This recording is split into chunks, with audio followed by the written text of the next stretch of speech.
Hi everyone, Dr. Brian Steiner here at Wilkins Spinal Care in Mount Pleasant, PA. So this week in our blog, we're going to talk about the report of findings.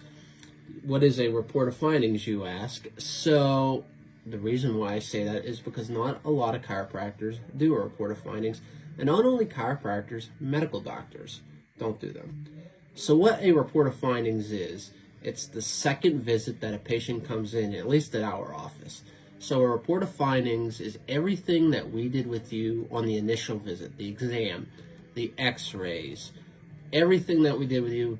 We sit down with you, we have we make a report out of it, we go through everything that we did with you. So I'm going to take you through a little bit of a trial of what we do with report of findings patients here.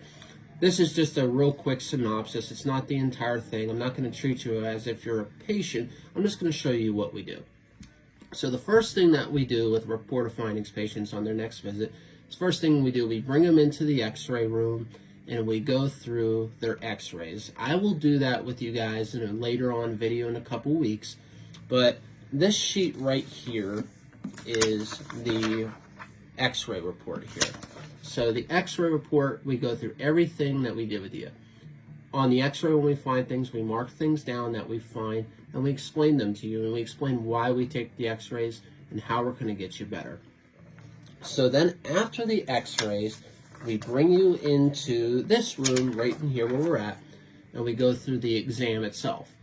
Again, when we do exams, we focus on neck or low back. We're not one of those chiropractors that adjust the entire spine. If you have a neck issue, we adjust the neck. If you have a low back issue, we adjust the low back, and vice versa. We do the exam, neck or low back. So in this case, I just grabbed the neck exam out, and what we do with the patient is we go through the exam that we do with them.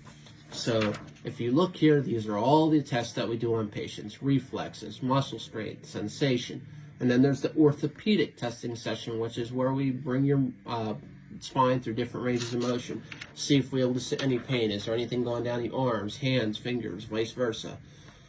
After we go through all of that, we go through a little bit of a history on chiropractic. So we show them where you're at and what textbook should be. So these are little spines here. This is the disc right in here.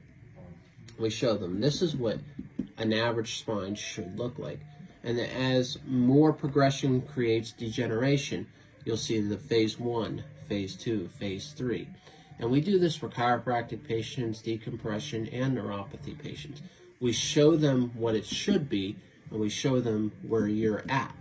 And that helps them better understand, okay, now I know where I'm at. How do I get better? And we go into a little bit more detail on explaining why they're experiencing the pain that they do. And these are just a couple forms that we use with our chiropractic, decompression, and neuropathy patients. So this form here is just showing different levels of the spine, what's being affected. So, I'm having breathing issues. That's a thoracic issue. I'm having stomach issues. That's a lower thoracic, upper lumbar. There's different things that are occurring whenever you're experiencing pain, other symptoms that aren't related to your back. So we show patients these are things that could happen. This is more so for our decompression patients, but it's showing how the disc is and what happens whenever the disc starts to degenerate and causes pressure on a nerve root. Same thing with this sheet here, it's just in a different form.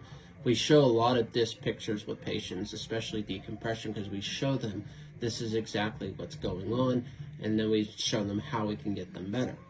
And that's where this sheet in here comes along. This is telling a little bit about our decompression tables that we use downstairs and tells how we can get the disc rehydrated and back to normal.